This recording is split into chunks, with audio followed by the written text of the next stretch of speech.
Muy buenas noches, queridos amigos de Visión Latina y a todos los seguidores también de los medios de comunicación que esta noche se han adherido a esta presentación de este libro del escritor Carlos Pachito Alvarado, ecuatoriano residente en la ciudad de Suiza. Para mí es un gusto pues poder participar esta noche de esta presentación de un libro muy especial y de un título también muy especial, Ecuador, el reino de la corrupción. Quisiéramos pues iniciar esta presentación virtual con un video que habla acerca de los principales temas de corrupción que han habido en nuestro país. De esa manera pues ustedes podrán saber de qué vamos a hablar esta noche y conocer la visión del autor de fuera del país, ya que es un migrante que ha escrito esto en medio de una visualización fuera del país y observando cómo han sucedido estos años muchos casos que para todos nosotros también han sido desconocidos. Así que comparto con ustedes un video previo a la presentación virtual de este libro muy importante. Gracias por seguirnos. También pues les invito a compartir esta directa que es muy importante para nosotros ecuatorianos.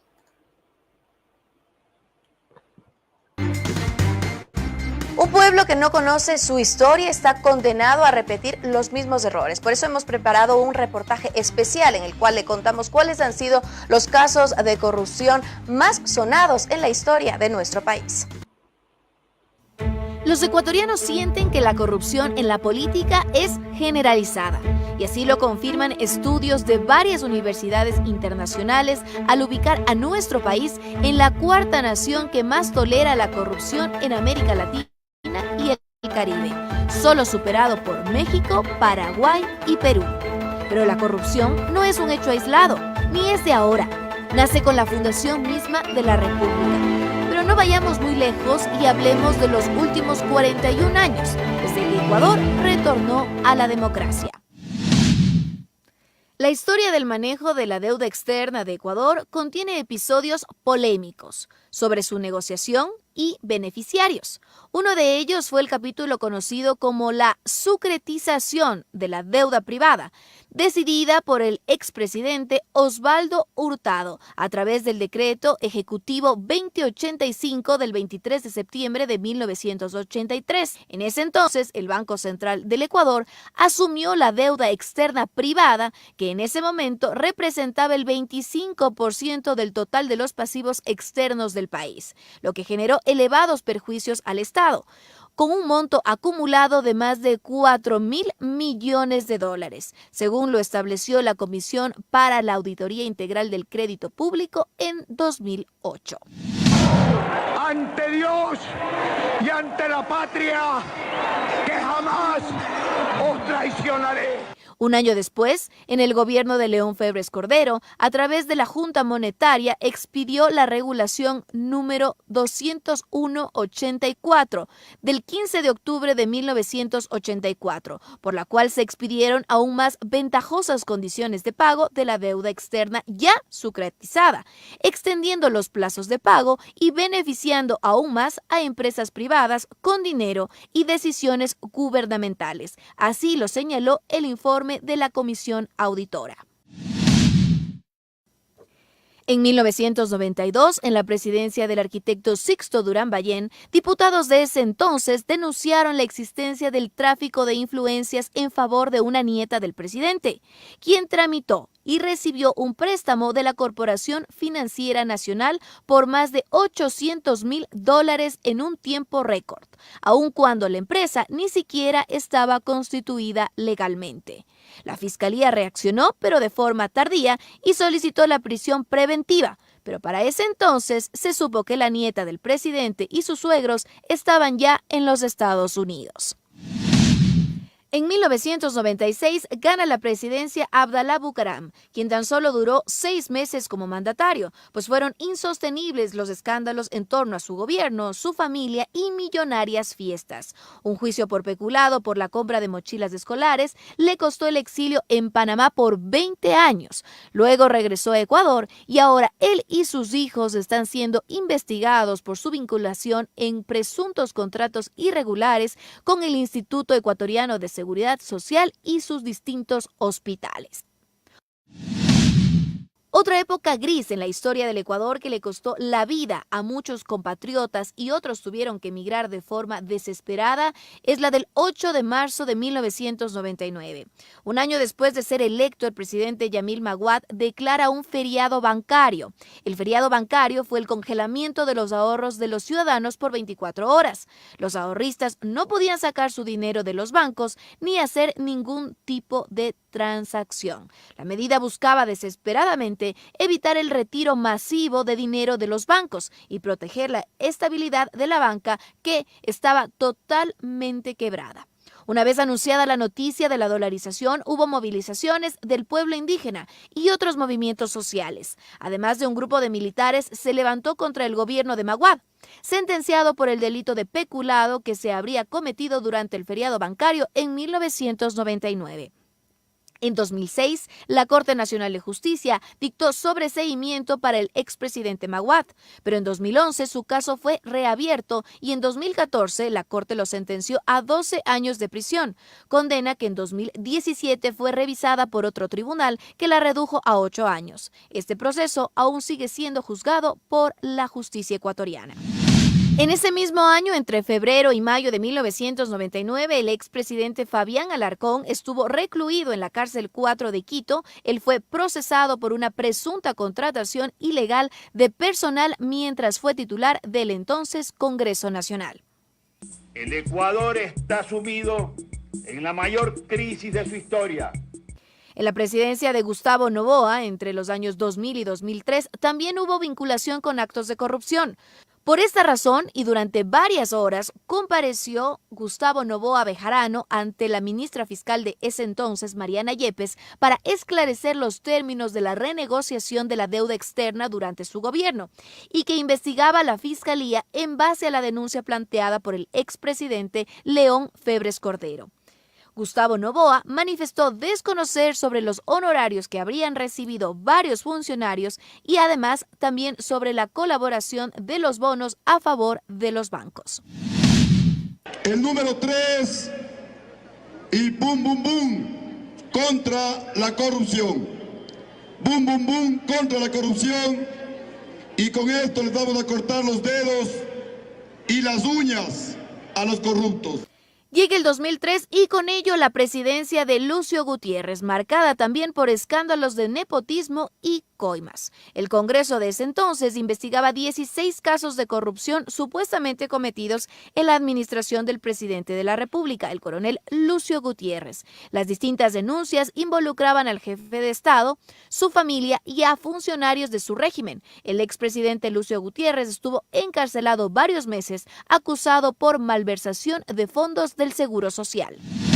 Derrocado Lucio Gutiérrez, asume su binomio Alfredo Palacios, a quien 2 diputados también denunciaron ante la Fiscalía por corrupción por negociar contratos con la empresa de telefonía Andinatel. Caso que fue investigado por la justicia ecuatoriana y años más tarde, la Sala Tercera de lo Penal de la Corte Suprema de Justicia declaró el sobreseimiento definitivo para el exmandatario.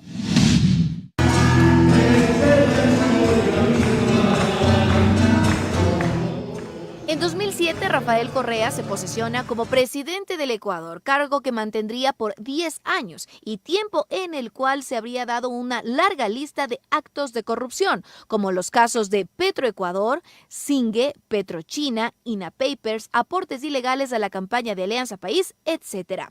La Fiscalía identificó 90 procesos abiertos. Entre estos constan, por ejemplo, peculado, delincuencia organizada, cohecho, concusión, tráfico de influencias, lavado, falsificación de firmas, asociación ilícita y demás. Jorge Glass está sentenciado y pagando su condena con 6 años de cárcel por asociación ilícita en el caso Odebrecht. Pero ahí no termina el tema. Habría más actos de corrupción, así lo señalan las autoridades en el mencionado caso Sobornos 2012-2016, periodo del expresidente Correa. Se instauró una estructura delincuencial integrada por varios funcionarios públicos con roles determinados, designados estratégicamente y de forma secuencial en cargos como ministros, secretarios de Estado, gobernadores y asesores. A través de esta estructura ilícita, el movimiento Alianza País captó más de $7 millones que provenían de contratistas estatales, quienes durante el gobierno pasado construyeron carreteras, puentes, escuelas y más obra pública, y los usó para financiar sabatinas y campañas políticas, indica el fallo. Además, señala que los 20 procesados son culpables por el delito de cohecho. 18 recibieron sentencia de 8 años de cárcel. Entre ellos están el expresidente Rafael Correa y el ex vicepresidente Jorge Glass, que fueron declarados como autores inmediatos por instigación. Esta es una sentencia condenatoria en primera instancia y se está a la espera de la decisión final del caso. Pero el tema de la corrupción no es pasado, es presente, y en el régimen actual de Lenín Moreno parece que este mal se ha agudizado. Así lo demuestran los más de 140 casos que investiga la Fiscalía General del Estado.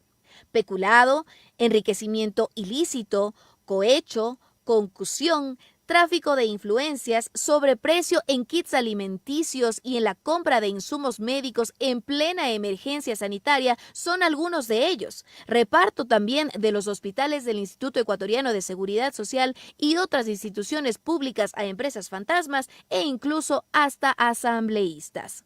Todo esto mientras el portal periodístico La Posta ha hecho fuertes declaraciones de su investigación denominada Arroz Moreno, una denuncia que se refiere a que hubo aportaciones de instituciones públicas para la campaña del sí en la consulta popular 2018, impulsada por el primer mandatario.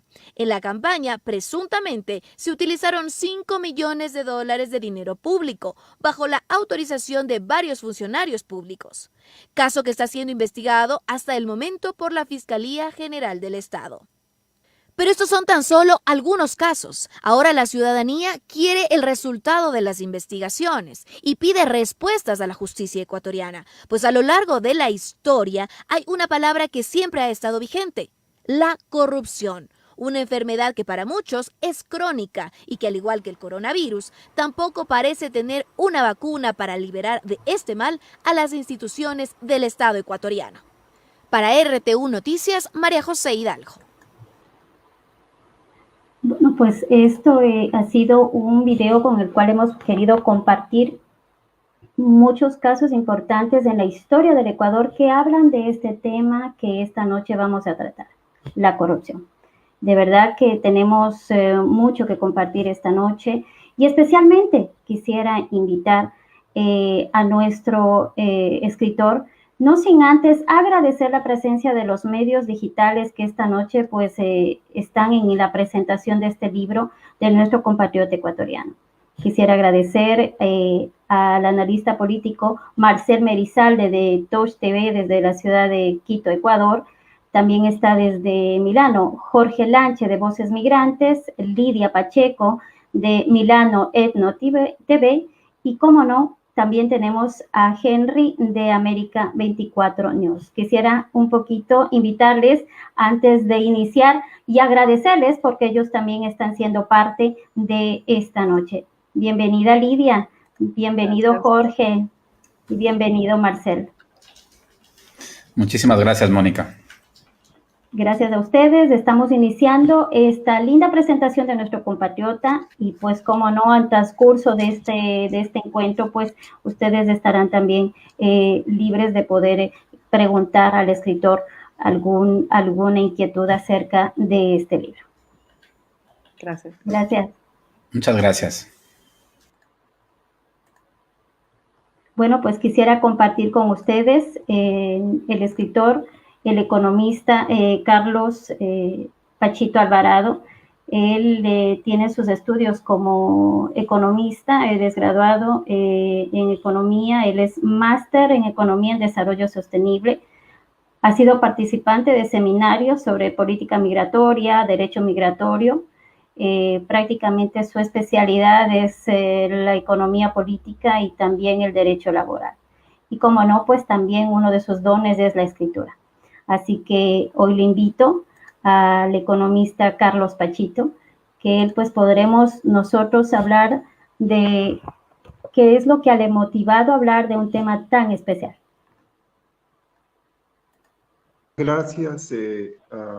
Bienvenido. Bueno, doy gracias a Dios en primer lugar por permitirnos estar compartiendo este panel, esta conversación en esta noche, estoy seguro, con una cantidad inmensa de voluntades, de corazones que anhelan expresar de alguna manera su impotencia ante una situación, como lo dijo en el video la persona que estaba narrando, una enfermedad histórica que desgraciadamente ha tomado un cuerpo en la sociedad muy amplio.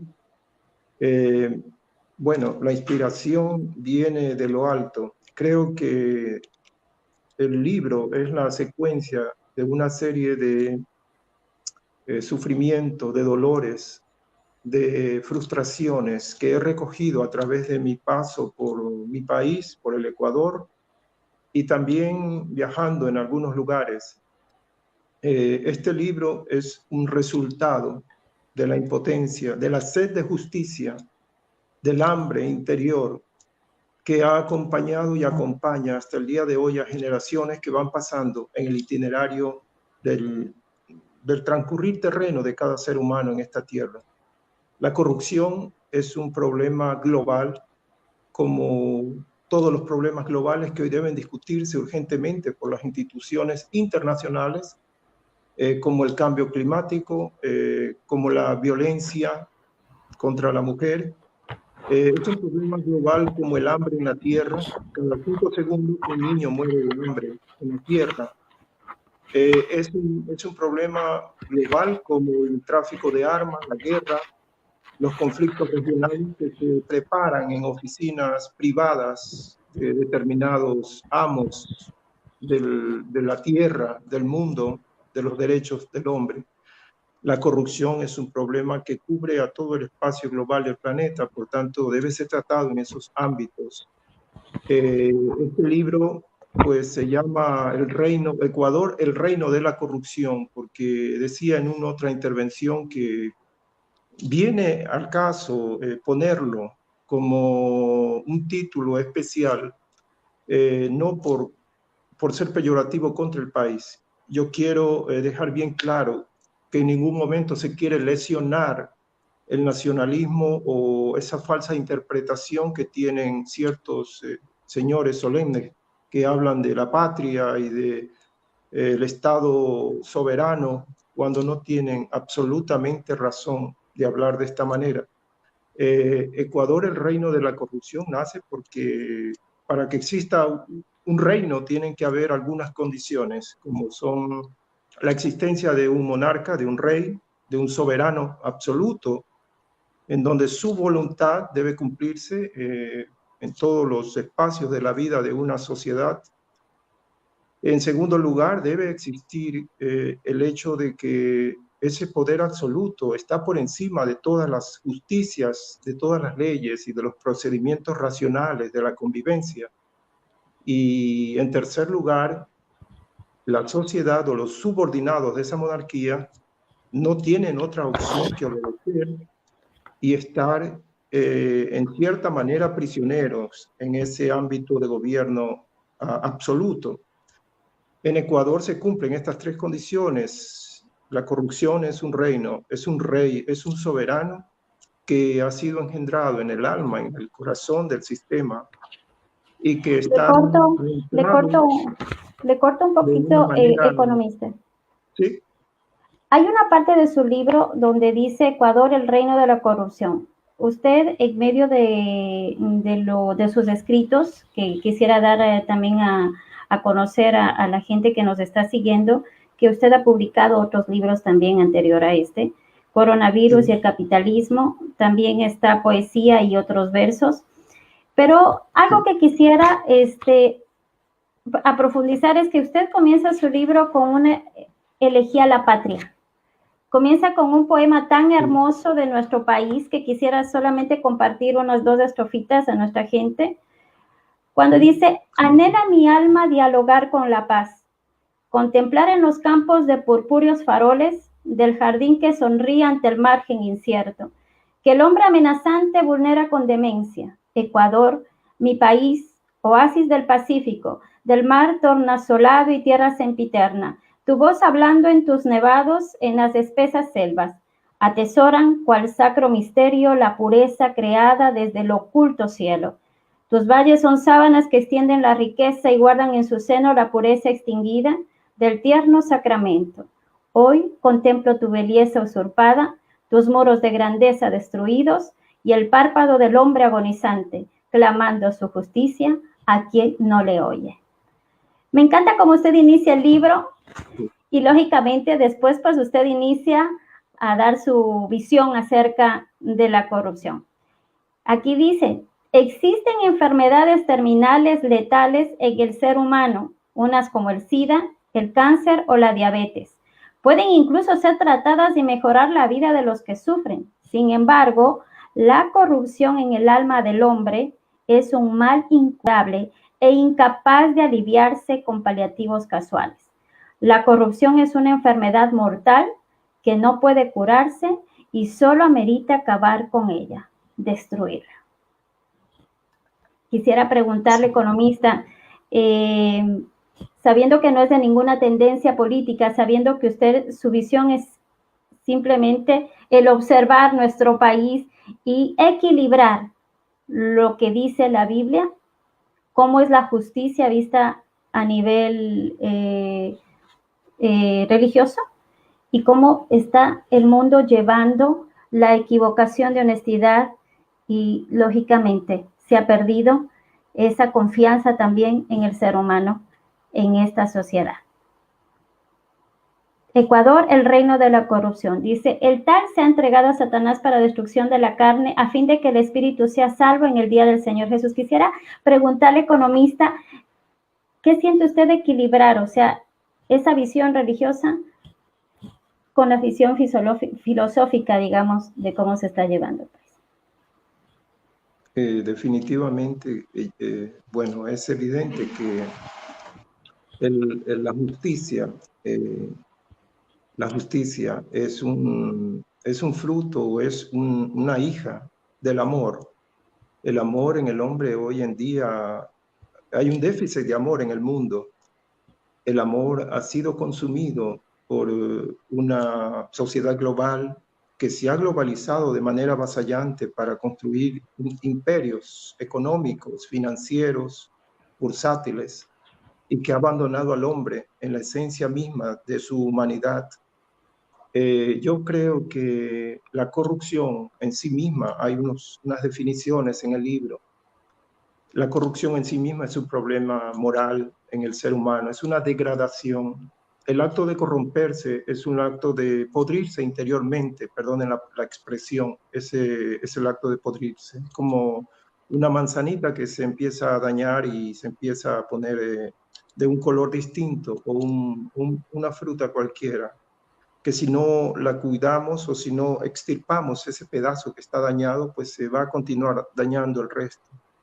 La corrupción es fruto de todas las injusticias, es fruto de un sistema global llamado sistema capitalista de opresión, de destrucción de la naturaleza, de usurpación de los recursos, de explotación del hombre por el hombre, que conlleva al ser humano a crear una identidad de individualismo, de ambición, de especulación, lleva a cerrar el corazón a la generosidad y a convertir al ser humano en una mercancía que debe venderse a cualquier precio.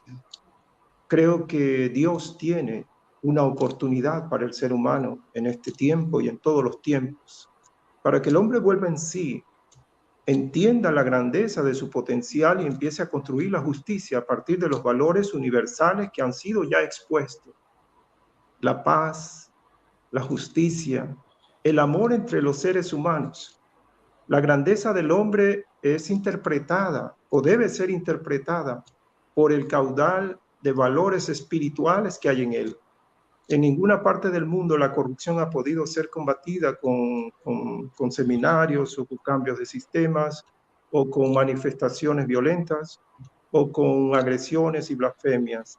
Yo creo que el amor definitivamente, y llamo yo a mis compatriotas, a la sociedad, a apelar a esas armas poderosas para protestar contra este maleficio que corroe cada día las instancias de nuestro país. Estoy completamente seguro de que hay millones de seres humanos en la Tierra y los 17,5 millones de ecuatorianos que anhelan un país distinto, una nueva sociedad. Pero quiero decirles que para que esa consecuencia ocurra, tiene que haber un nuevo hombre, un hombre cambiado, transformado en su interior, un hombre capaz de construir los valores comunes, los valores que no representan un interés corporativo específico, que representan el bienestar colectivo de la sociedad, el respeto, la dignidad del ser humano es lo que se juega en medio de nuestra lucha. Y este librito precisamente habla sobre eso. Yo estoy dispuesto bueno, ya lo he puesto en una plataforma gratuita para que lo puedan leer todos los compatriotas. El libro es un modesto esfuerzo para contribuir y levantarnos con una voz muy condenatoria contra la corrupción, no contra el ser humano. Yo no busco la muerte de nadie en absoluto. Yo no busco la venganza. Así es, pienso sí, que una de las cosas importantes, le corto un poquito, es que en medio de lo que usted escribe, sí que da a conocer lo que han hecho algunos gobernantes de nuestro país, las consecuencias que hemos tenido a lo largo de estos años. Y lógicamente, algo que usted a través de esta lectura, pues, termina con esta motivación de que nosotros somos los que iniciamos el cambio, y pienso que una de las medicinas para esta enfermedad es comenzar por el cambio interno, ¿no? O sea, tener esa certeza de que podemos ser más honestos, más justos, porque a lo largo de este libro, pues usted se inclina mucho a la justicia y tratar eso, pues, de luchar juntos, unidos, ¿no? Hay una parte donde usted habla mucho acerca del capitalismo ecuatoriano. Dice, sí, en la civilización del capitalismo salvaje, el derecho de propiedad es más importante que el derecho a la vida. Este capítulo es muy importante de resaltarlo, economista. Sí, nosotros vivimos un orden actual que tiene ya 200 años de historia, desde el inicio de la revolución industrial a fines del siglo XVIII. Vivimos nosotros, toda la humanidad, los 7.400 millones de habitantes, un orden actual que es un orden injusto, inhumano. Este orden se identifica por una forma de producir, de vender, de distribuir los recursos de manera especulativa, de manera injusta, desigual, y se llama el sistema capitalista. En verdad, el Ecuador es un microsistema del capitalismo global, y en nuestro país este sistema se ha desarrollado de una manera feroz a través de las diferentes organizaciones e instituciones que se han creado en la historia, como es el gobierno, la Corte de Justicia, los parlamentos, los jueces, las instituciones armadas que deben defender la soberanía, la seguridad del país, y la misma sociedad, el sistema religioso. Todos estos componentes estructurales de la sociedad han sido afectados de una u otra manera por este mal terrible que es la degradación, la corrupción moral. El capitalismo es un sistema muy fuerte, el único sistema que hoy impera en el mundo y que ha logrado mantenerse precisamente gracias a la violencia estructural que se ejerce a partir de la organización de las instituciones globales. El capitalismo se asienta sobre cuatro elementos o cuatro fundamentos, que es primero la propiedad privada sobre los medios de producción. Hoy en día existe el 1% de la población mundial, tiene cerca del 56% de la riqueza global, el 1%. Estamos hablando de escasamente 70 millones de personas, de los 7.500 millones que habitamos sobre la faz de la Tierra. El segundo fundamento del capitalismo es la especulación de todos los bienes y servicios que necesita el ser humano, la especulación con los precios de las materias primas, la especulación con la información, con la verdad, la especulación en contra de los derechos del hombre, en la justicia, en la jurisprudencia, en la creación de los derechos y las leyes. El tercer fundamento es la acumulación de los recursos en pocas manos. Si nosotros nos damos cuenta, lo que acabo de decir, la concentración de riqueza de manera terrible, es que esto ya no tiene explicación. En el mundo hay 3.000 millones de personas que viven con menos de $2 diarios y hay 850 millones de personas que no comen. Y cada día se tiran a la basura, cada segundo se tira a la basura 41 toneladas de alimento en el proceso de producción debidamente. Esto es el capitalismo. El cuarto fundamento es la violencia estructural. Es necesario que exista violencia, que existan guerras, conflictos, para paliar las crisis económicas creadas dentro del mismo sistema capitalista. La palabra de Dios nos enseña que el hombre fue creado a imagen y semejanza de Dios, y como tal tiene unos valores primigenios, naturales, que lamentablemente el afán, la ambición de poder, de riqueza, de mayores beneficios, ha hecho que el hombre pierda o hasta cierto punto asesine esos valores y ha engendrado un nuevo hombre conforme a la semejanza del mercado. El mercado es el Dios y la religión que hoy en día oprime y santifica todos los actos de la barbarie. Yo quiero decirle que en Ecuador este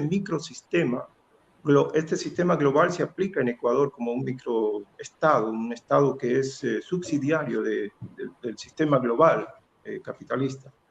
Y quienes defienden y prácticamente son los gestores y los que están gobernando este sistema, son príncipes y señores feudales, que yo lo digo en el libro, amos del país, varones de las peores injusticias, y que hoy deambulan en actos solemnes y en periódicos y en canales de televisión y son candidatos a todas las dignidades y se presentan como mesías salvadores del país.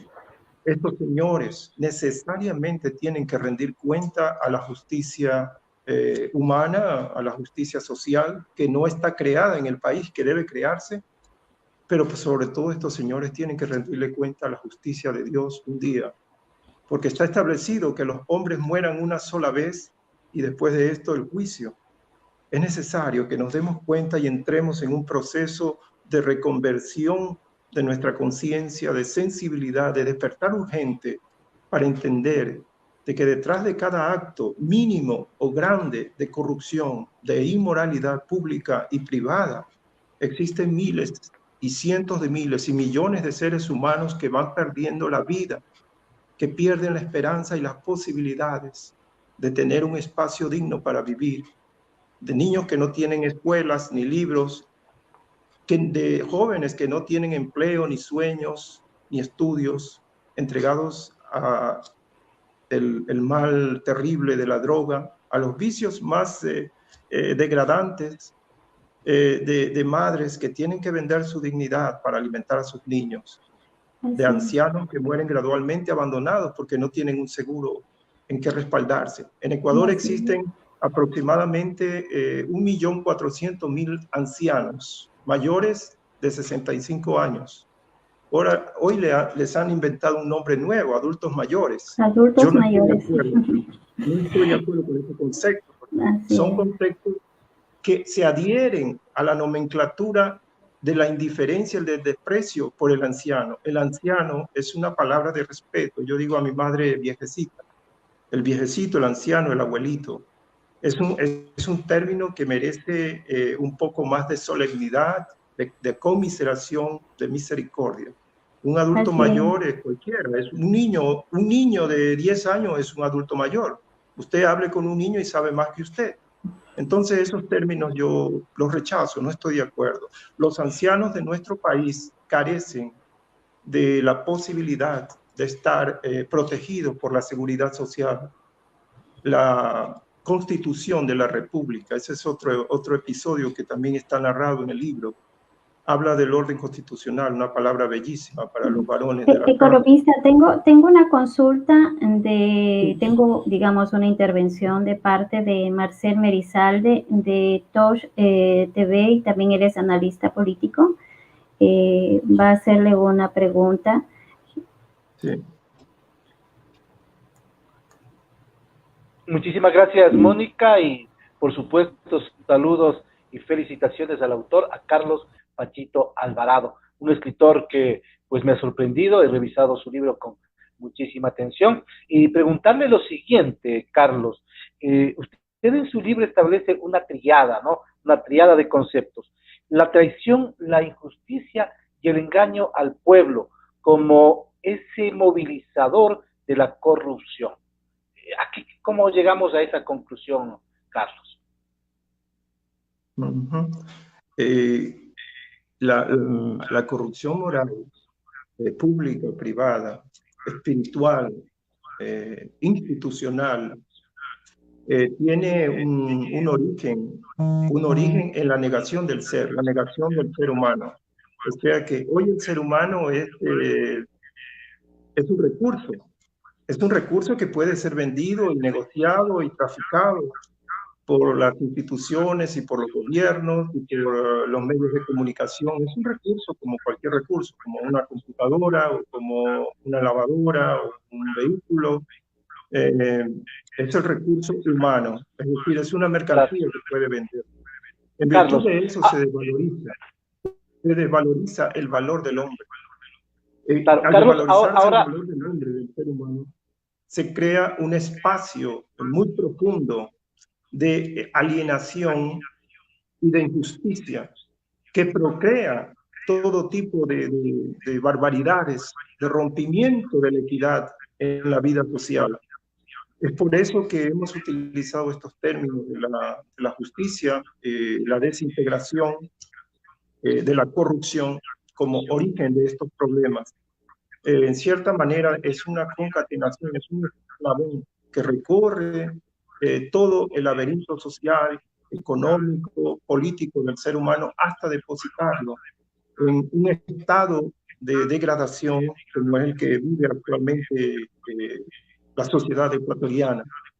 Lamentablemente, infelizmente, hasta hoy podemos advertir que es muy poco lo que se hacen y son pocas las voluntades que se levantan en contra de este maleficio. Indudablemente, porque con tristeza debo decir, el Ecuador ha avanzado a unos grados de violencia interna muy fuertes, y lo que ocurre en el país es muy peligroso.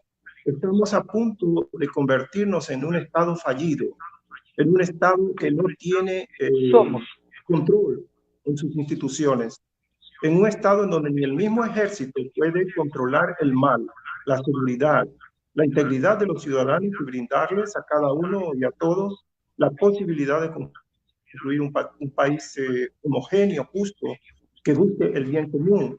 Los estados fallidos como Colombia en los años 80 y 90, desgraciadamente, con mucha tristeza hay que recordar estas cosas, entregada en manos del tráfico de drogas, con cerca de 300.000 muertos hasta hoy. Hace poco salió un reporte. El gobierno no podía controlar la situación. Esos son estados fallidos. México, que tiene que sentarse a negociar con los carteles para liberar o no a determinados actores del tráfico de droga y del crimen organizado. Brasil, la población brasileña, que en un estado de desesperación por la corrupción, entregó el poder en manos de autoridades que hoy son verdaderos ajusticiadores de su pueblo e ignoran la gravedad del dolor, del sufrimiento de los brasileños. Entonces, en Bielorrusia, miren lo que hemos expectado hace unos meses o un mes y medio, las manifestaciones del pueblo queriendo un poco de libertad y de justicia, reprimido. Todos estos casos pueden ser tranquilamente el caso de Ecuador, y Ecuador puede convertirse en un estado de esa naturaleza. Sí. Carlos, si me permite repreguntarle en este sentido, quisiera ponerme un poquito cínico, ¿no? Recordando pues a los viejos autores de la teoría política, ¿no? Y ponerse un poco más cínico. A ver, usted dice que en su libro, decía yo, me gustó esa triada de conceptos, ¿no? Traición, injusticia y engaño al pueblo. De ello me voy a tomar el tema de la traición. Usted bien lo sabe, usted es un hombre de letras, de libros, que la traición es el gran movilizador de la política a lo largo de la historia humana.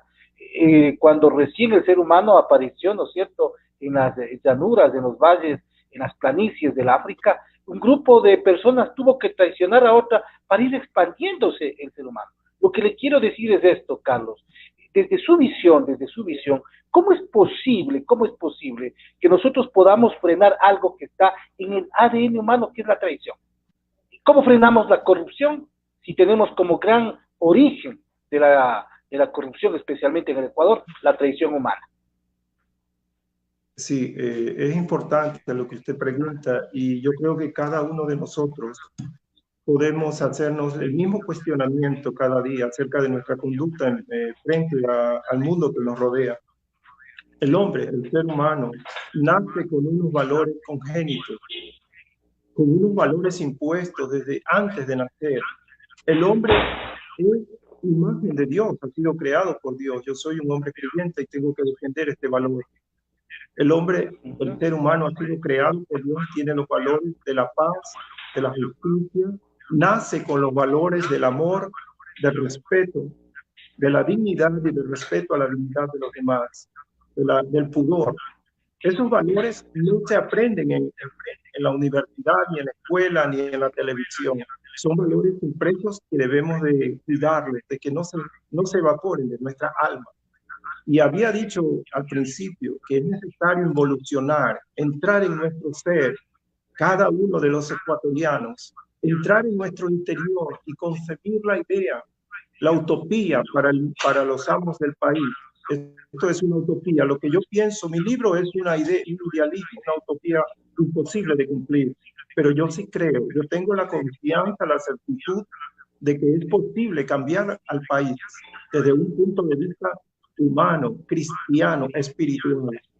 Debemos de entender que podemos regresar a nuestro origen, es decir, semejanzas de Dios, y a partir de allí nosotros podemos cada uno y en común, en una visión común y unitaria, transformar nuestro ser para cambiar la sociedad. En el final, en la conclusión del libro, yo llamo a los ecuatorianos a no poner su mirada en hombres, en símbolos, porque uno de los errores históricos de nosotros ha sido de crearnos símbolos y esperar que estos símbolos, es decir, estos caudillos políticos, resuelvan nuestros problemas, resuelvan toda la secuencia de situaciones adversas que han sido creadas y que nosotros hemos sido parte de esa creación. Cuando el verdadero aporte mayoritario está en la sociedad, en un pueblo liberado de esa alienación del consumismo, de la publicidad, de esa alienación tecnológica que hoy destruye los valores del hombre. Es necesario que la sociedad despierte, que el mundo actual involucione, entre en su interior, en todas las filosofías, en todas las religiones, en todas las formas de pensar, y entendamos que hay valores universales que nos acompañan. Esto es la búsqueda de la verdad, la construcción de la justicia y el nacimiento de la paz, el respeto por nuestros semejantes Yo creo que a partir de esos valores nosotros podemos construir un nuevo modelo, una nueva estructura social para poder entender al otro, para poder mirar, como decía Jean-Paul Sartre, el hombre se ha convertido en enemigo del otro. Debemos de velar nuestros ojos y entender al semejante, porque tiene las mismas necesidades que nosotros. Tiene hambre, tiene sed, tiene deseos de ser comprendido y tiene la necesidad de levantarse cada día ante una nueva esperanza.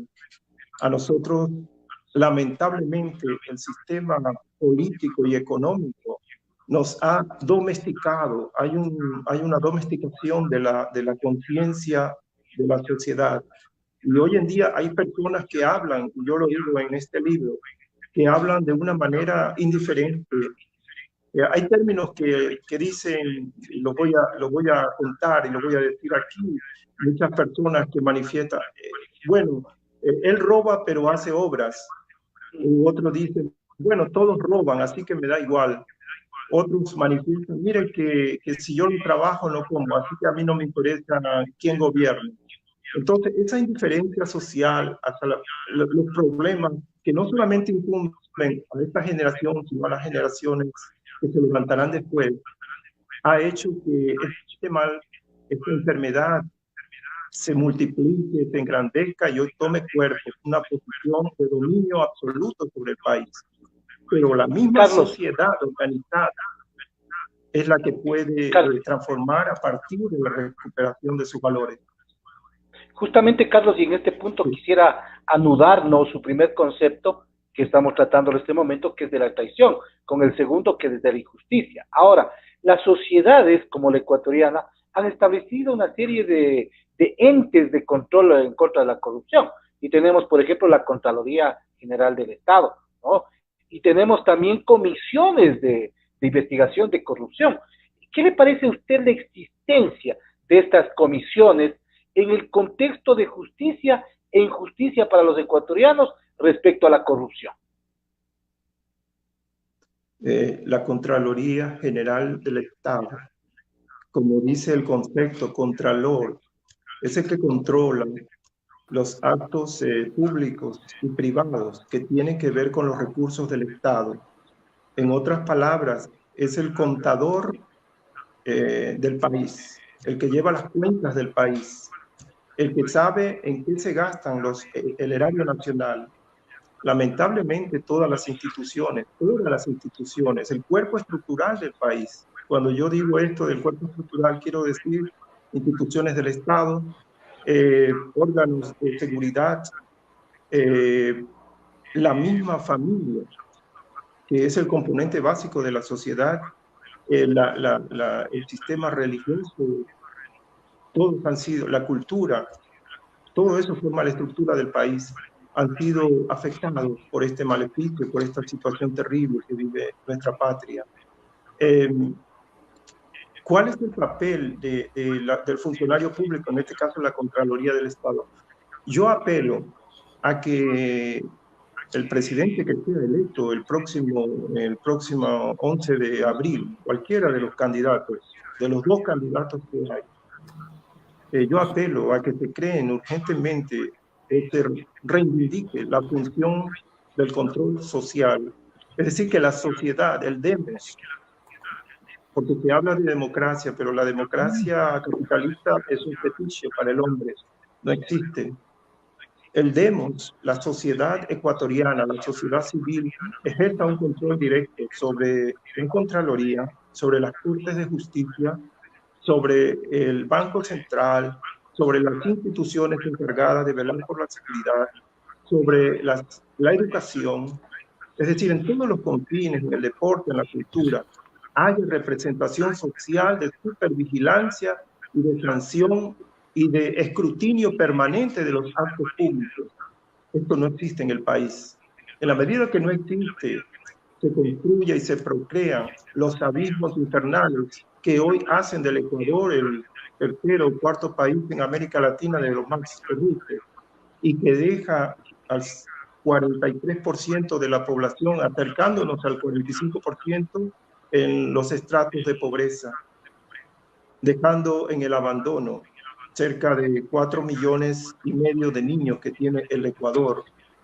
El Ecuador tiene el segundo lugar en América Latina de desnutrición infantil.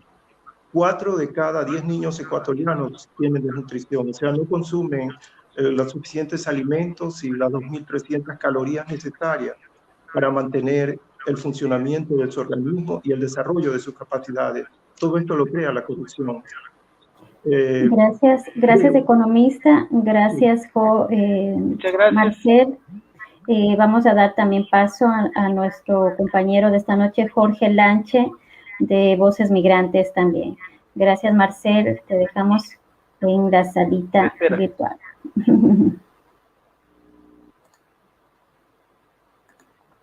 Hola, Jorge, bienvenido. No te escucho. Sí, hola Mónica, hola Carlos Pachito, buenas noches. Muchísimas gracias, Mónica, por esta invitación al canal Voces Migrantes. Muchísimas gracias a ti por esta cordial invitación de Visión Latina, un medio importante que está llevando varios programas, varias iniciativas para todos los latinoamericanos. Felicitaciones, querida Mónica. Y también aprovecho para felicitarlo una vez más públicamente a Carlos Pachito por tan importante obra para dejar remembrancia en toda la historia de los ecuatorianos, lo que hemos vivido todos estos años de este magnífico libro, Ecuador, el reino de la corrupción. Esto ya viene de tantísimos gobiernos anteriores, de tantos gobiernos que prácticamente han cometido actos de corrupción y que le ha hecho un daño muy profundo a la sociedad ecuatoriana. Estimado Carlos Pachito, tú en la página 4041 haces una dedicatoria al gobierno de Rafael Correa, al gobierno de la Revolución Ciudadana, en la cual tú te manifiestas que Rafael Correa se enfrentó a los banqueros, se enfrentó a la banca, y él se enfrenta, digamos, a los más ricos del Ecuador, a cobrarles impuestos. Y con esos impuestos, pues el gobierno de la Revolución Ciudadana, el gobierno de Rafael Correa, generó tanto dinero para poder hacer tanta obra para el beneficio de todo el colectivo ecuatoriano. Carlos Pachito, mencionas en la página 4041, pues le das unas páginas, dedicas al gobierno de Rafael Correa, y ahí pues hablas tú también de que en ese gobierno se generó muchísima obra, como escuelas, como digamos también en el sector de la salud, universidades y tantas obras que nos podrías comentar acerca de esas páginas en la cual dedicas a Rafael Correa. Muchas gracias, Jorge. Recibe también un cordial saludo de mi parte. Un principio el principio humano nos lleva a reconocer la justicia, y es necesario reconocer que el expresidente Rafael Correa, en cierta forma, su gobierno tuvo una identidad muy profunda con los sectores sociales y con la humanización de la gestión pública. Desgraciadamente, como todos los gobiernos y todas las instituciones, también no estuvo ausente de ser afectado por la corrupción. Y la evidencia es esa, y hay colaboradores del expresidente Correa y el mismo expresidente Correa que han sido sancionados, porque dice el refrán que el que guarda silencio, el que omite, el que calla, está de acuerdo, otorga. Pero yo debo reconocer, y lo reconozco en el libro, voy a leer unas dos frases, dos renglones de lo que dice en la página 41. dice el gobierno del presidente Rafael Correa, tuvo una mayor tributación para los poderes económicos históricamente evasores de impuestos, la eliminación de los clanes políticos perpetuos en el país, el rompimiento con los organismos internacionales financieros, la apertura a la inversión china, una alianza con los gobiernos de la izquierda latinoamericana. En esos días, Chávez, Evo Morales, Tabaré Vázquez, Kirchner, Lugo, engendrando una nueva concepción de gobiernos y de relaciones con la sociedad. Esto lo he puesto porque era la realidad de lo que pasaba en ese momento histórico para el continente latinoamericano. Una alianza con una visión nueva de gobernar, una manifestación profunda, una identidad mucho más cercana con la sociedad. También yo debo resaltar que el autoritarismo y el absolutismo en la toma de determinadas decisiones marcaron la personalidad del presidente Rafael Correa. No podemos negar la gran cantidad de trabajo que se hizo. Esos grandes hospitales que hoy tiene el Ecuador fueron gestión del gobierno del expresidente. Las carreteras, los espacios y escuelas, grandes escuelas, tanto urbanas como rurales. Todo esto se debió, el cortar ese, al menos en el tiempo, los últimos 4 años de ese gobierno, se cortó en gran medida ese cordón umbilical de dependencia entre el Fondo Monetario Internacional y los organismos institucionales internacionales de crédito con el Ecuador. Hoy en día se ha vuelto a esa amnesia y a ese orden nocivo, destructor de las sociedades, como es la relación, la dependencia financiera internacional, que no es otra cosa, que no da sino el resultado de mayor pauperización de las clases sociales más débiles e indefensas. Yo estoy en desacuerdo completamente con esa dirección, esa dominación desde afuera hacia adentro, a través del crédito internacional. Como te decía hace unos días, cada vez que una misión del Fondo Monetario Internacional visita cualquier país sin desarrollo, lleva una carta de intención, es decir, una cantidad de procedimientos y normas que deben ser obedecidas por los estados, los gobiernos. Y generalmente en el 99% coinciden con privatizaciones, disminución de los gastos en educación, en salud, ausencia de austeridad en el gasto. Yo no conozco nunca en ninguna parte de la historia de las cartas de intención del fondo que el Fondo Monetario Internacional haya puesto una cláusula que diga vamos a prestarle al Estado ecuatoriano X cantidad de dinero, pero queremos que la población salga de la pobreza. Queremos que la justicia sea socializada. Queremos cambiar el sistema de enriquecimiento de un grupo minoritario de la sociedad ecuatoriana y que la riqueza se distribuya equitativamente. Nunca se ha puesto esas cláusulas. Carlos, Entonces, Carlos, una pregunta más que tengo. Este gobierno actual se ha endeudado más del doble, más el doble del gobierno anterior o casi el triple. Se ha endeudado tantísimo, tanto, pero no hay obras, a tu punto de vista, el nuevo gobierno, quien sea el nuevo gobierno, pues tendrá que fiscalizar esto, pues, porque haberse endeudado tanto, porque al final estamos todos los ecuatorianos. Somos todos ecuatorianos parte de este endeudamiento que tiene ahora mismo el Ecuador, habernos endeudado tanto y sin obras. ¿Qué nos puedes decir esto al respecto, Carlos? La deuda externa de cada país, en el caso nuestro, la deuda ecuatoriana hoy es de 63.000 millones de dólares. Es decir, más o menos el 60%, 65% del Producto Interior Bruto de nuestro país. Nuestro país es un país excesivamente endeudado.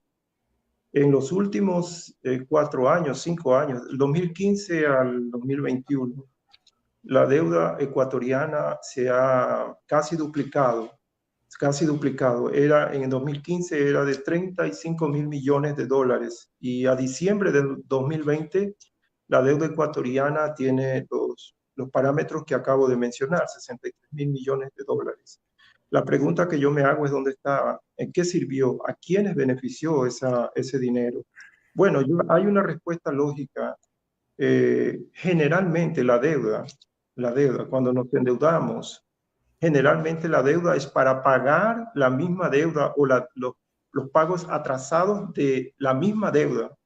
Es decir, una parte importante, significativa de la deuda va a pagar, a cubrir las amortizaciones que están pendientes. Carlos, sí.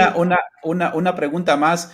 También tú en tu libro mencionas de que la corrupción no está solo en el sector público. En el sector público, está en el sector privado sobre todo, porque de ahí se cometen actos de corrupción también del sector privado y esos cometimientos, digamos, de actos de corrupción son gravísimos, que van a afectar a toda la sociedad ecuatoriana del sector privado, como el sector público también. Sí, finalizo con la parte última. Estos actos de corrupción, indudablemente, de endeudar al país de manera irresponsable, deben ser fiscalizados y penalizados de manera severa, porque esto trae como consecuencia ya directamente mayor empobrecimiento para la sociedad, mayor frustración y una degradación cada día más en los niveles de supervivencia de cada uno de los ecuatorianos. Mayor deuda significa mayor degradación de la supervivencia. En lo que atañe a la pregunta que me haces ahora, Jorge, es indudable. Nosotros vivimos una época en la cual todo gira alrededor del dinero. El dinero es el Dios de este mundo, es el fetiche que se ha creado el sistema para engañar la conciencia del hombre y para convertir el sistema, el orden actual mundial, en un orden acumulativo de beneficios, de utilidades. El dinero ha sido la parte principal importantísima en lo que tiene que ver a la función del sector privado de nuestro país.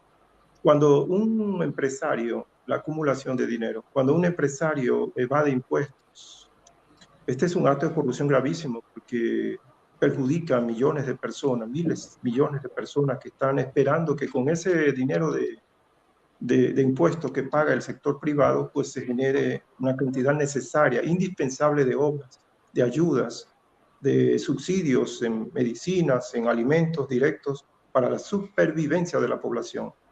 El sector privado en el Ecuador es manejado por 250 grupos económicos, 250 grupos económicos que se simplifican en 50 grupos, son los que manejan la economía del país. En el año 2018, el sector privado generó ventas por 65.000 millones de dólares. El Producto Interno Bruto en esos días era como de 95.000 o 98.000 millones de dólares. Hablo en 2018. Es decir, que la concentración de la riqueza en el país era abismal. Más de la mitad del dinero de la producción estaba en manos de 250 familias, grupos económicos. Esto es aberrante. Y luego los impuestos que pagaron en ese tiempo, en ese año, fueron de 1.200 millones de dólares aproximadamente de las utilidades brutas. No hablo de utilidades líquidas, utilidades brutas, es decir, cerca del 2% de toda la producción que tuvieron. Esto es indudablemente un puñal, es un surco de sangriento que se abre en la sociedad porque genera la cantidad de frustración y de negación de la humanidad del ciudadano, porque esto genera el rompimiento de la sociedad cuando pasan estas cosas. El sector privado en nuestro país es corresponsable de la actual situación que vive el país. Nunca se le ha exigido al sector privado, por ejemplo, una inversión en tecnología, que las empresas se avancen en tecnología, que compren o desarrollen tecnología. Nunca se les ha exigido al sector privado que cumplan su responsabilidad social. Hoy en día un empleado puede ser despedido con 15 años de trabajo y no le dan un centavo por la bendita ley humanitaria que existe. Y esto se hizo o se hace con la presión indudablemente del sector privado y sus representantes dentro de los organismos del Estado, en las cortes de justicia, en la legislatura, en la Asamblea Nacional. Hay representantes directos del sector privado que de alguna manera benefician la aprobación de estas leyes inhumanas.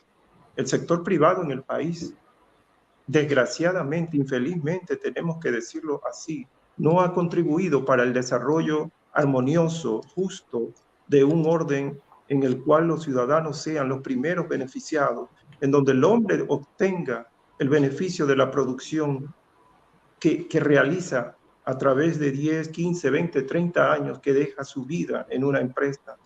Los beneficios económicos de la producción han ido durante los últimos, yo diría, los últimos 100 años a parar directamente a manos de los... No han habido beneficios sociales, han ido a parar directamente a las manos de un puñado de familias ecuatorianas.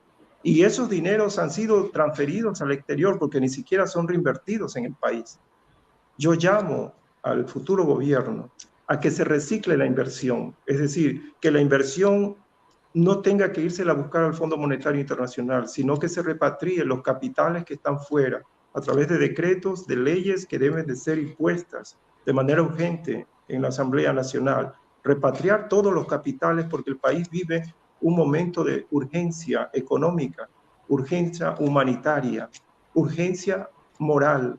El país se demanda una reconversión de su estructura y a eso apelamos. Y por eso estamos aquí defendiendo estas ideas y conversando para construir precisamente esto que nosotros llamamos una utopía posible.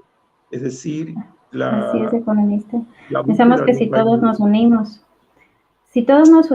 con este pensamiento muy positivo, grande aporte que está dando usted, economista, esta noche, grande aporte. Nosotros pudiéramos seguir con el tiempo, pero tenemos en espera otra compañera de esta noche, una colega que también quiere hacerle unas preguntas. Gracias, Jorge.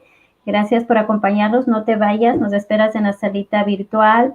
Y así que voy a llamar a Lidia Pacheco de Milano Etno TV, que ella pues también ha sido parte de esta presentación de su libro, economista.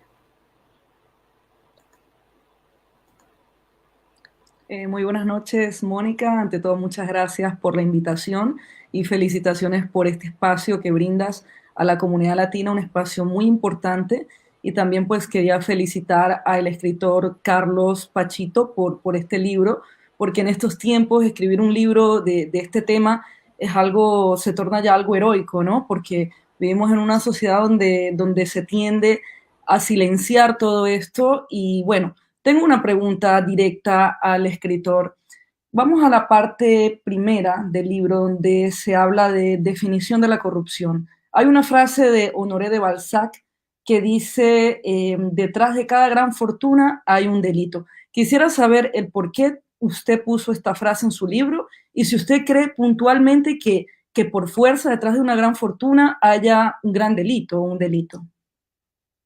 Sí, muchas gracias, Lidia, que deseo saludar a usted y a través de usted a todas las mujeres valientes, esforzadas, que contribuyen con sus sueños, con su sacrificio, a construir un mundo más justo, más digno para el ser humano.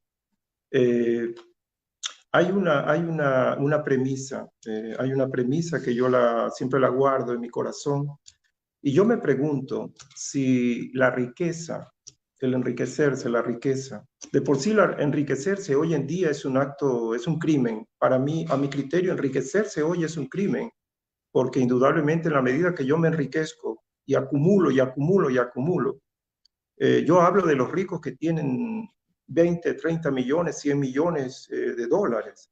En la medida que acumulo, yo despojo a otros, despojo a miles, a millones de seres humanos que van quedando al margen de la posibilidad de existir.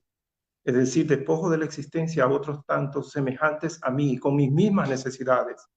Enriquecerse hoy es un delito, es un crimen. Nadie debería de mirar en esa visión. Vivir con lo dignamente necesario, porque vivimos un tiempo en el cual los recursos se acaban y el planeta sufre dolores de muerte.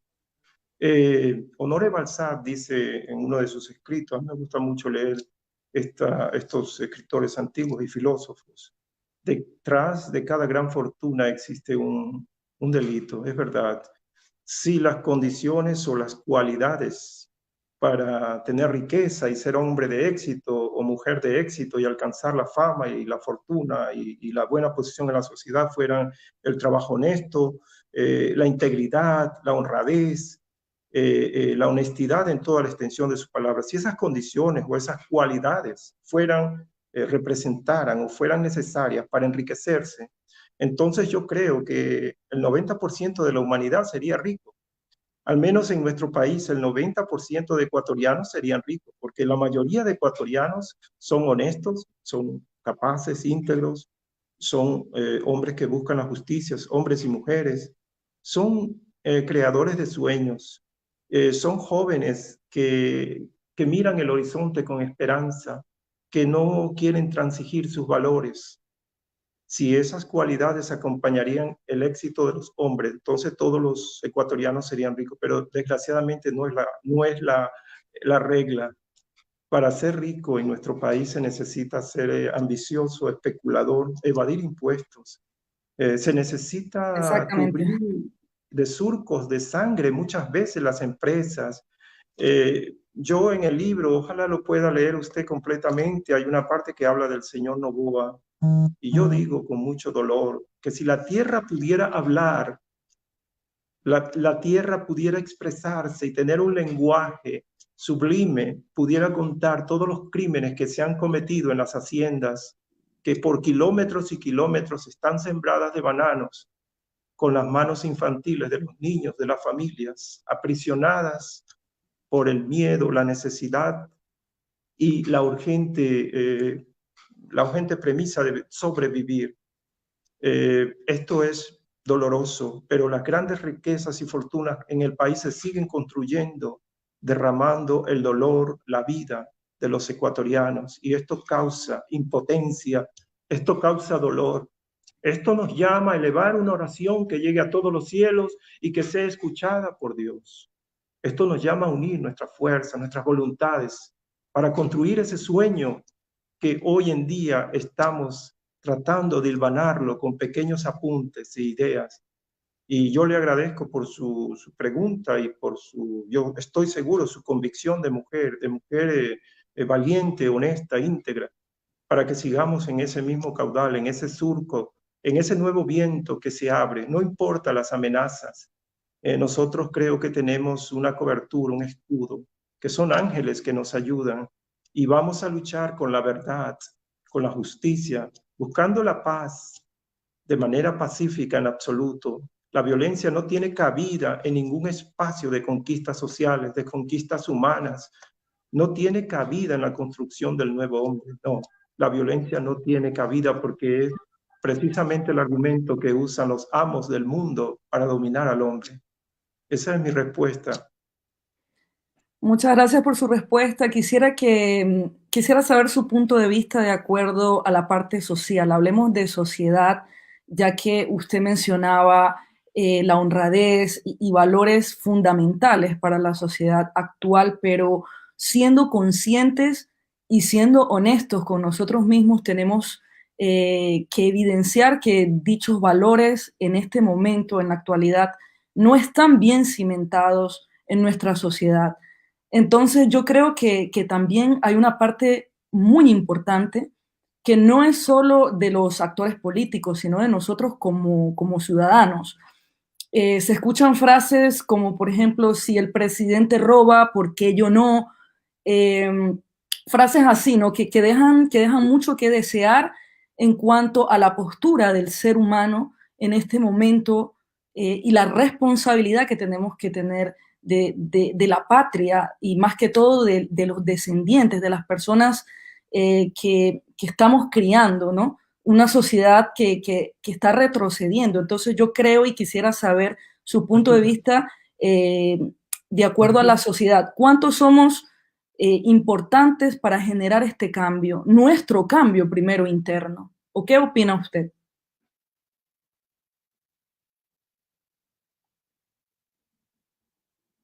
Creo que hemos perdido la señal. Creo que hemos perdido la señal, querida Mónica. A ver, Lidia, esperemos un momentito, porque justamente está la imagen del economista bloqueada. Se ha frizado. Cabe destacar, Mónica, que está el economista está dándonos una cátedra de todas estas cosas importantes sobre la política, un libro excelente que todos debemos de leer. Así es, mira, algo que quería compartir, según Transparencia Internacional sobre actualmente la gestión de la pandemia, a grande título dice: la corrupción mata. La corrupción mata es la dura conclusión a la que han llegado los investigadores de Transparencia Internacional. 2/3 de los 180 países analizados en su clasificación anual suspenden en corrupción. Una corrupción asociada a una menor cobertura de la sanidad pública que empeora la respuesta frente a la pandemia de coronavirus. Se nos está aquí, hay un aporte donde dice que Venezuela y Nicaragua tienen los peores datos de América Latina. Y en América Latina, Uruguay y Chile son los países percibidos como más limpios de corrupción. Venezuela y Nicaragua son los peor parados. Solo Ecuador arroja algo de luz con una mejora de 7 puntos en los últimos 8 años. Pero afirma que prácticamente Ecuador está en la lista de los 25 en cuestión de corrupción de América Latina. Esperemos que no sigamos escalando esa clasifica, ¿no? Porque así sería lamentable, sería algo muy triste para nuestra sociedad, para nuestra nación. Así es, Lidia. Vamos a ver si es que está ya el economista en línea. Perdonen ustedes, les pido mil disculpas a todos, sobre todo a ustedes, queridas mujeres, y también a los compañeros que desgraciadamente ocurrió una imperfección dentro de la conexión a internet. Perdonen, por favor, pero ya estamos otra vez aquí al aire. Sí. Estaba usted preguntándome acerca de que los valores de la sociedad prácticamente se han menguado, han sido de alguna manera oprimidos, y hoy no podemos en cierta forma esperar que la sociedad actual, la generación actual, se levante en un fragor de integridad, de honestidad, para procrear esa nueva sociedad que anhelamos, ese nuevo hombre.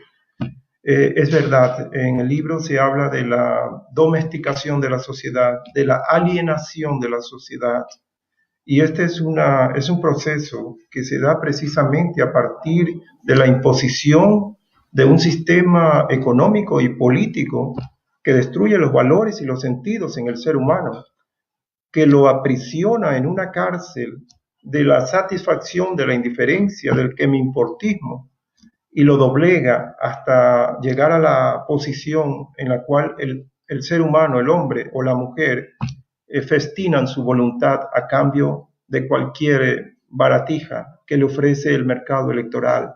Cada 4 años nuestros compatriotas vamos a las elecciones y entregamos lo más precioso que tiene el hombre dentro de su interior, es decir, su voluntad de decidir, con absoluta oscuridad, sin información, sin interesarnos en informarnos, en estudiar los antecedentes, en estudiar la actual o presente situación del país y los problemas estructurales que existen, porque indudablemente se ha preparado ya un terreno, una estructura cultural que ha corroído, ha domesticado. Edgar Morin, un filósofo francés que me gusta mucho leerlo, habla del pensamiento parcelario. se crea un pensamiento efímero, atípico, de anomia, que no permite al hombre despertarse, y aún hasta los valores espirituales se los adormece en función de una redención personal individualista, cuando el resto de la sociedad está pasando los peores y los más terribles momentos de su supervivencia.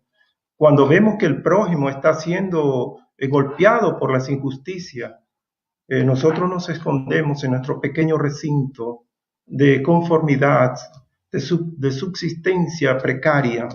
A eso le llamamos el pensamiento parcelario, un pensamiento minúsculo.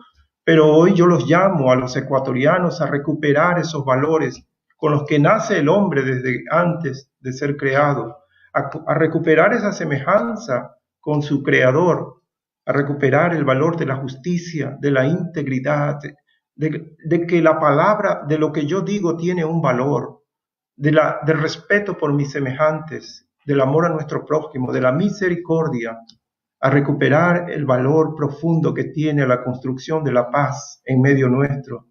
Esos son los argumentos con los cuales nos enfrentamos a esta maquinaria terrible, que no son personas, no son personajes, es un sistema que es mucho más profundo que la forma o la gráfica de un hombre, de una entidad viviente. La corrupción es un sistema oscuro, yo diría un sistema espiritual muy profundo, que tiene que ver indudablemente con la actuación humana, porque directamente se deposita en el hombre, pero que definitivamente quiero concluir la respuesta a la pregunta que me hacía Lidia, que los ecuatorianos no podemos esperar que venga un redentor, un mesías político a salvar o a transformar el país. Somos nosotros, cada uno de los 17,5 millones de ecuatorianos, lo que vamos a construir el nuevo país, la nueva sociedad, a partir del nuevo hombre, a partir del nuevo ser, a partir de mi actitud frente al reto histórico, delante de Dios y delante del mundo, de cambiar esta sociedad, este país llamado Ecuador, carente de todo, del mínimo escrúpulo de integridad en sus instituciones. Yo creo que nuestra sociedad, nuestros ancianos, nuestros jóvenes, los adultos, los niños, son personas que en su interior tienen una gran bagaje de honestidad, que son honestos, que buscan la paz, que aman la paz, que aman la justicia. Desgraciadamente existe un sistema que corroe esos fundamentos morales en el ser humano, pero hay herramientas para reconstruirlo, hay herramientas para poder, así es.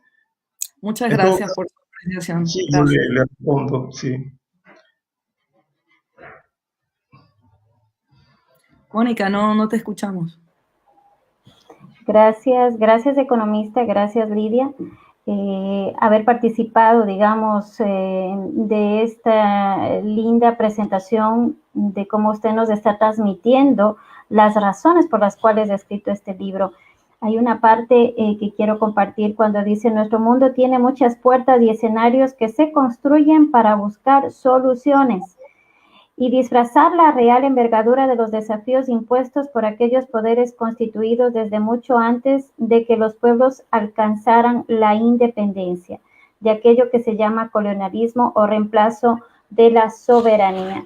Y usted dice en su conclusión: para algunos escribimos y soñamos, para algunos escribimos y soñamos, esperando con nuestros delirios sembrar en el alma de los que oyen y entienden un grano de esperanza emancipada.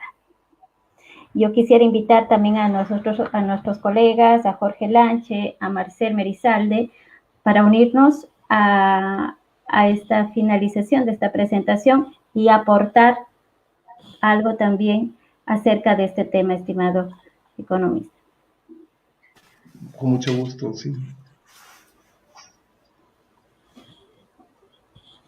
Marcel, pues vamos a las conclusiones.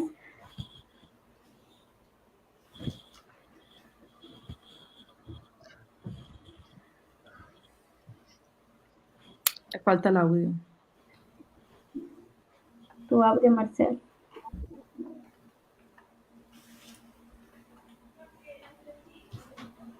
Ahora sí, Mónica, muchas gracias. Muy gentiles, el libro realmente muy interesante, un bagaje intelectual increíble de Carlos. Me parece que siempre un libro está en permanente construcción, habrá que seguirlo puliendo, habrá que seguirlo alimentando.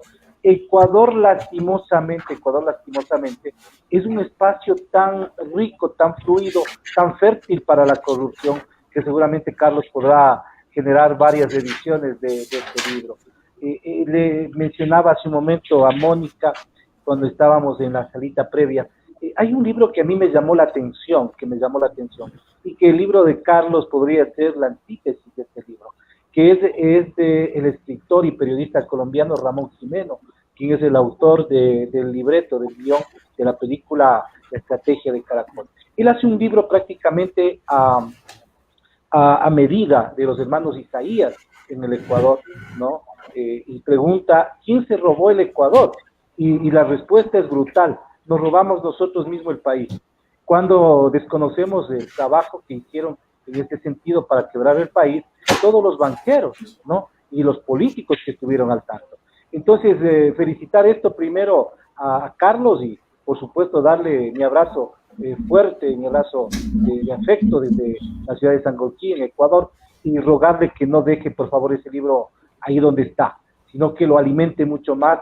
Eso digo, lastimosamente, este Ecuador es rico en productos de corrupción, pero investiguemos y pongamos ahora como antítesis de ese libro los nombres en realidad de quienes han robado este país. Es tiempo que el Ecuador tenga un baño de verdad, y un baño de verdad que nos venga a sacudir a todos desde nuestra propia estructura humana, desde nuestra propia estructura de los afectos. El ser humano es afecto y debemos conmoverlo para que cambiemos. Muchas gracias a ti también, Mónica, por la invitación, extraordinaria la presentación, igual a Jorge y a todos los que hemos intervenido el día de hoy. Extraordinaria, por supuesto, iniciativa de visión internacional. Gracias Marcel. Gracias a ti también por acompañarnos. Quisiera pues invitar a Jorge de Voces Migrantes. Muchísimas gracias, estimada Mónica, estimado Carlos Pachito, y a todos los demás panelistas que han estado hoy en esta jornada dedicada al lanzamiento del libro El Ecuador, el reino de la corrupción. Yo estoy más que convencido que la corrupción la tenemos que combatir todos juntos, uniéndonos todos los ecuatorianos para ser fiscalizadores. Nosotros, ciudadanos de a pie, tenemos que ser fiscalizadores de todos los gobiernos, porque al final, digamos, el dinero que genera en el Estado es de todos los ecuatorianos, es nuestro dinero. Entonces, nosotros como ciudadanos tenemos que fiscalizar y tenemos que unirnos todos para poder fiscalizar a cualquier gobierno, porque la corrupción tiene que terminar. El otro día veía un video de Singapur, cómo ellos eliminaron la corrupción. Bueno, en el video yo en la parte que no estaba de acuerdo era con la pena de muerte, pero en otras cosas coincido muchísimo con Singapur, porque ellos eliminaron completamente la corrupción, y Singapur es un país sin corrupción.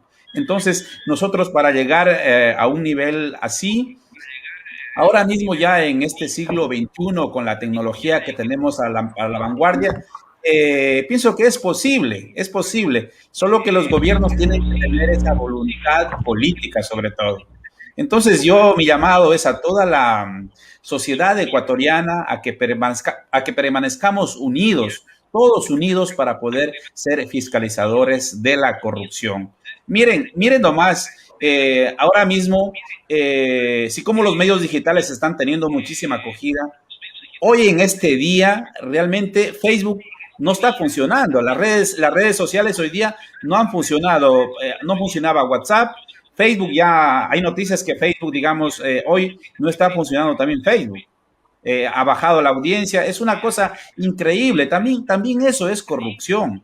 Y felicito de verdad a Carlos por esa voluntad que él ha tenido, esa valentía sobre todo, esa valentía que él ha tenido de escribir este libro y que continúe a escribir todos estos hechos que nosotros como apasionados de la comunicación, en mi caso no soy un profesional, soy un apasionado que quiero llegar a la comunidad emigrante y con diversos programas informándoles. Entonces, para eso tenemos a Carlos, que escribe estos libros magníficos, y felicitaciones, Carlos, de verdad.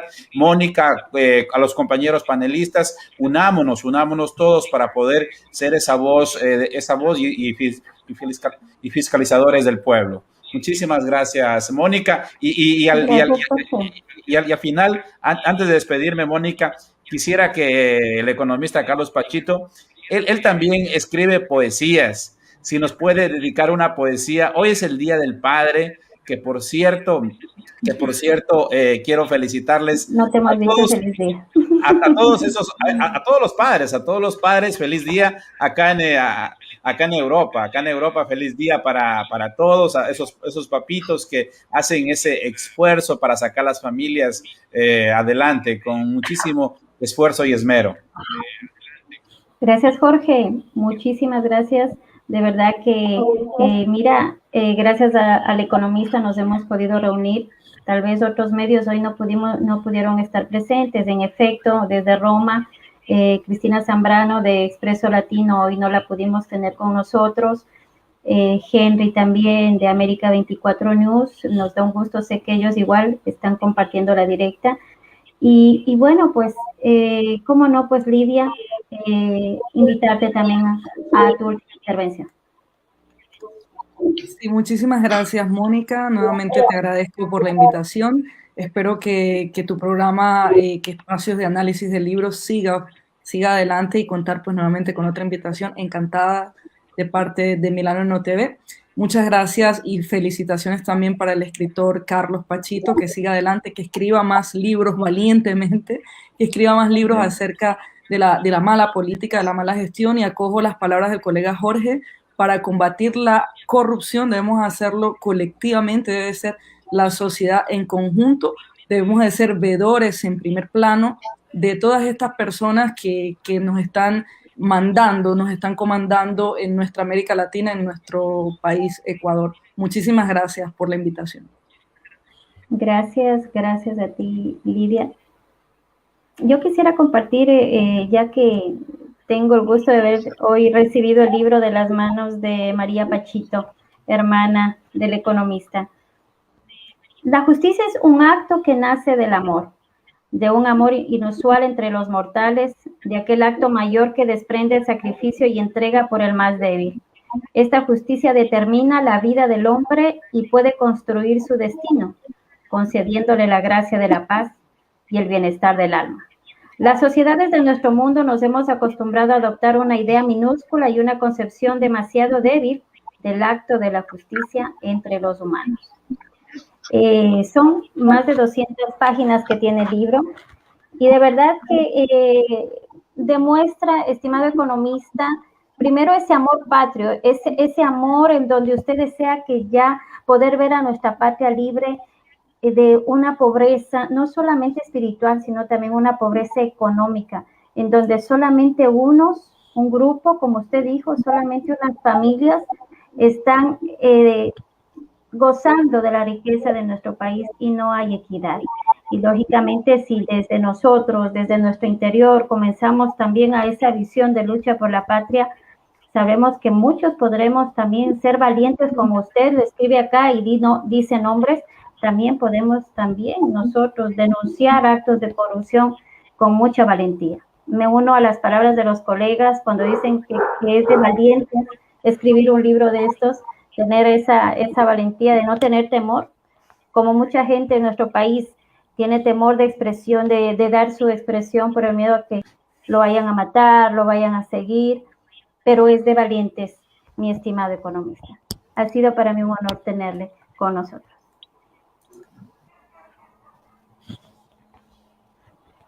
Nos escucha, estimado economista.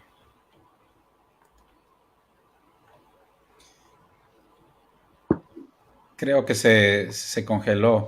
Hoy día las redes sociales están muy mal, las redes sociales. Están súper quemadas las redes sociales. Sí, de verdad, o sea, de verdad, queridos colegas, las redes sociales hoy están muy mal, muy mal. Probamos a ver si lo tenemos. ¿Lo tenemos con nosotros, economista? ¿Sí nos Sí, escucha? yo los veo muy bien. Estoy aquí, sí, sí, sí. Sí, se congeló su imagen y no le escuchábamos. Sí, ahora está, creo que ahora está bien, ¿verdad? Así es. ¿Ahora me Nos escuchan? gustaría, pues, sí. Sí, Nos sí. gustaría, quisiera compartir también, antes de terminar, cómo se puede uno poder tener el libro, estimado economista. Los que Sí, bueno, el libro, yo personalmente deseo que todos los personas, los ecuatorianos, mis compatriotas y todo aquel que quiera leerlo, lo puedan hacer gratuitamente en función del libro digital. En los próximos días, yo creo que la próxima semana lo pondré en la plataforma digital y vamos a poner en Visión Latina, en la página Facebook de Visión Latina y en mi página personal, Carlos Pachito, el link para que puedan verlo, para que puedan leer el libro gratuitamente. El libro físico sí va a ser, al menos en Italia, la abogada María Pachito va a distribuirlo. El precio es simbólico, son 15 euros que cubre la impresión, pero el libro digital será gratuito. Me habían propuesto Amazon y algunas plataformas de venderlo, pero ese no es mi interés. Mi interés no es lucrativo. Es mucho más, va mucho más allá que el beneficio. Mi interés se traspasa esos linderos minúsculos de la ambición personal, que es verdad que necesitamos trabajar, pero yo creo que el pensamiento, las ideas, el conocimiento debe compartirse gratuitamente para que el mundo cambie. Entonces será gratuito, yo lo pondré el link en en la página de Visión Latina y también en mi página. Y voy a ponerles mi email para escribir. Bueno, el email creo que está apareciendo. El libro sí, físico, como digo, allí en Italia se puede conseguir a través de María Pachito. Ella va a contactar con la licenciada Mónica para que sea físicamente aquí también en Italia, los casos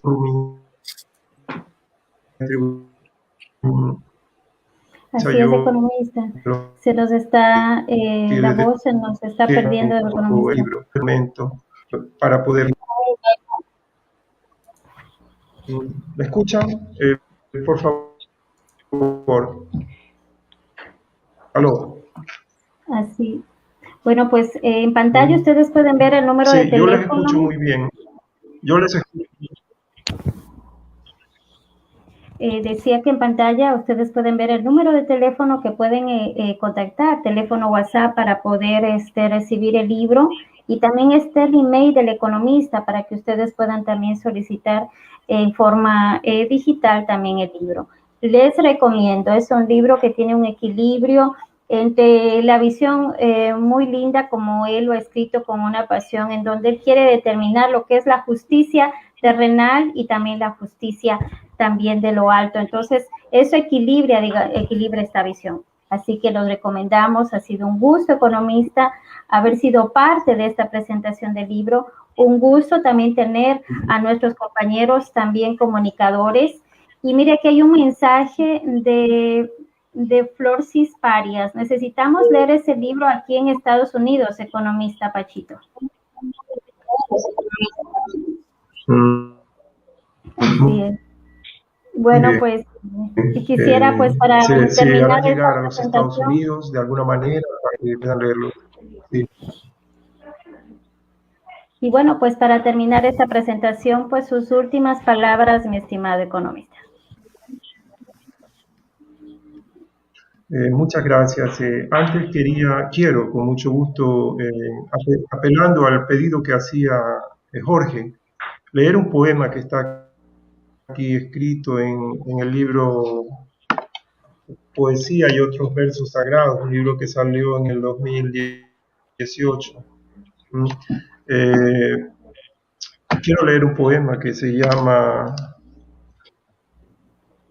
Yo soy ilegal. Este es por los migrantes, por cada uno de nosotros.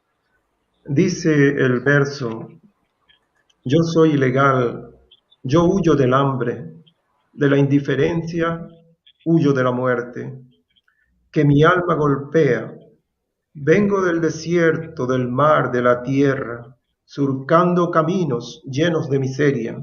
Yo soy ilegal, lo dicen los libros, tratados, convenios y el léxico ambiguo, que roba a los hombres el don de existir, la paz, la palabra, el sueño, el destino. Yo no tengo nombre, soy hijo del polvo, de la indiferencia humana. Yo soy invisible, como sombra tenue, cuando por la noche esconde su rostro, moribundo y lánguido, y viaja en silencio en lo más profundo, buscando el abismo que le haga perderse. Yo soy aquel llanto perdido en el océano, jamás escuchado en todos los espacios. Soy el ruego inerte que viaja en el aire, sin tener respuesta ni a oídos lejanos. Vengo de repente nacido en la muerte, buscando en silencio el pan que se pierde. Soy hombre, soy niño, humano, con alma, sin vida ni destino. El mundo ha robado mi herencia, mis sueños. Yo soy aquel hombre que viaja en silencio. Este es un poema que se escribió en el año 2018. Se llama Yo soy ilegal. Sí. Muchísimas gracias, economista. Quiero agradecerles a ustedes, a todos y cada uno. Sé que ha sido un esfuerzo muy grande construir este panel y llevarlo a cabo, pero sé que se ha hecho, especialmente la licenciada Mónica Calvache, se ha hecho con un profundo sentir, un sentimiento de amor por la justicia, de búsqueda de nuevos surcos, de nuevos espacios para construir un mundo mejor para todos, en donde el ser humano viva con dignidad, en donde se respete su derecho a existir. Quiero agradecerles a Lidia, a Marcel, a Jorge, a la licenciada Mónica. Muchas gracias a todos los oyentes, personas también televidentes. Que Dios los bendiga en gran manera. Hay una esperanza. Empezamos a construirla. Que Dios los bendiga. Gracias, economista. Muchísimas gracias. Y pues quisiera terminar esta linda presentación de un libro que lo recomendamos, y quisiera agradecer a todos ustedes que nos han seguido en este momento. Sé que es un tema muy especial para todos nosotros, pero es un tema en donde es importante instruirnos. Hay muchas cosas que a veces juzgamos nuestro país sin conocer muchas historias y mucho de la economía de nuestro país, por lo cual a veces tomamos decisiones de cuestión también de elección política por desconocer mucho de nuestra patria. Así que recomendamos, como no, junto con Lidia, junto con Marcel, junto con Jorge esta noche, pues agradecerles el habernos seguido. Compartan esta directa, que es importante que ustedes conozcan cómo nuestros compatriotas fuera del país tienen también talentos muy importantes.